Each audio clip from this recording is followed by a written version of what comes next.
You fly into Bangkok, scan a QR code with Alipay to buy a coffee, and think nothing of it. What you don't know is that the Thai government just decided they want that transaction data back. Wait, is the era of frictionless Chinese payments ending? Welcome back to Asia Tech Macro. I'm Maya, and today we are unpacking the QR code wars exploding across Southeast Asia. I'm Alex, and it's not just Thailand. It's Indonesia, Singapore, and Malaysia. Over the weekend, rumors spiked that ASEAN central banks are drafting regulations to force Chinese payment giants like Alipay and WeChat Pay to route their data locally. This is a massive shift. For years, Chinese tourists have essentially operated in a closed financial loop. They travel to Phuket or Bali, pay with WeChat, and the money, and more importantly, the data, never touches the local banking system. Exactly. The local economies get the physical tourist, but they lose the digital footprint.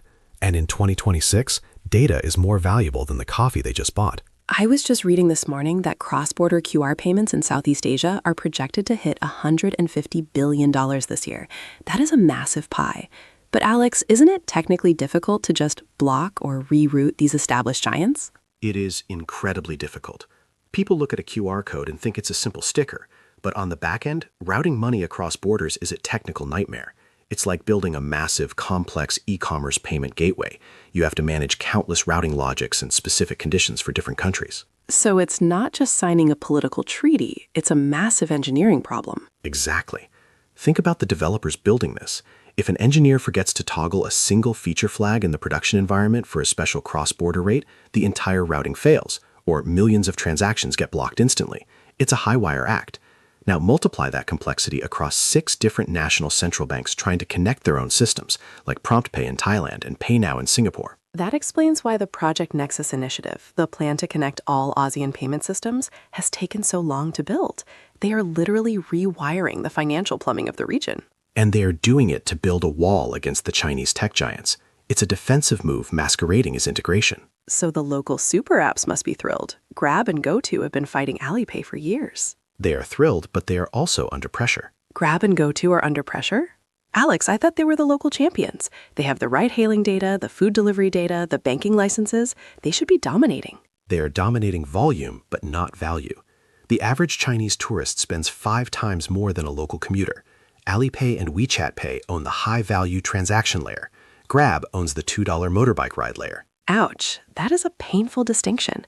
So the local players are doing all the heavy lifting for pennies, while the foreign giants skim the cream off the top. Exactly. And that's why this regulatory push is so critical. The central banks want to force those high-value tourist dollars through local rails like PromptPay in Thailand or QRIS in Indonesia. If they succeed, every time a tourist scans a code, a small fee drops into the local banking system instead of going straight back to Hangzhou or Shenzhen. It's digital protectionism. It is. But let's flip the script. What if the Chinese giants fight back? What if they say, fine, we'll turn off payments for your country? That would be economic suicide for tourism-dependent economies like Thailand. They need the Chinese tourists more than the tourists need them. Precisely. It's a game of chicken. And right now, the regulators are betting that China needs Southeast Asia as a friendly partner in a hostile world. That is a high-stakes geopolitical gamble. But Alex, speaking of gambles, let's talk about the cross-border QR linkage itself. I used it last week in Singapore to pay with my Thai bank app. It was magic. It feels like magic, but under the hood, it's a mess of bilateral agreements. The Project Nexus we mentioned is trying to standardize this, but here's the problem: fraud. Fraud? I thought QR codes were secure. They are secure locally, but cross-border, it's the Wild West. Criminals are setting up fake merchant accounts in one country to launder money from another. The compliance costs are skyrocketing. So the more you connect these systems, the more vulnerabilities you create. That explains why banks are hesitant to fully open the floodgates. And that brings us to our contrarian corner. All right, Alex, what is the consensus truth about digital payments in Southeast Asia that you are ready to dismantle today? The consensus is that the future of payments is cashless. Everyone will use digital wallets. Everyone is betting on the death of cash. And they won't? I haven't used cash in Bangkok or Singapore for months. I think that in late 2026, cash will make a massive comeback in the informal economy. The contrarian view is that privacy has a premium. Wait, cash is coming back? That sounds like regression. Why would anyone go back to paper money? Because digital payments leave a trail. Governments in Southeast Asia are using transaction data for tax enforcement like never before.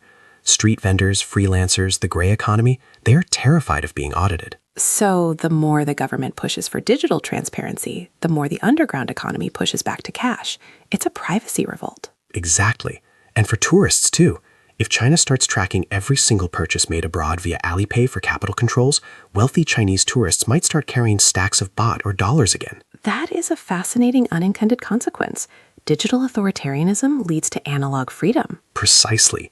So while the tech giants fight over the digital rails, the real volume might slip back into the shadows. Okay, so cash is king for privacy, but digital is king for convenience.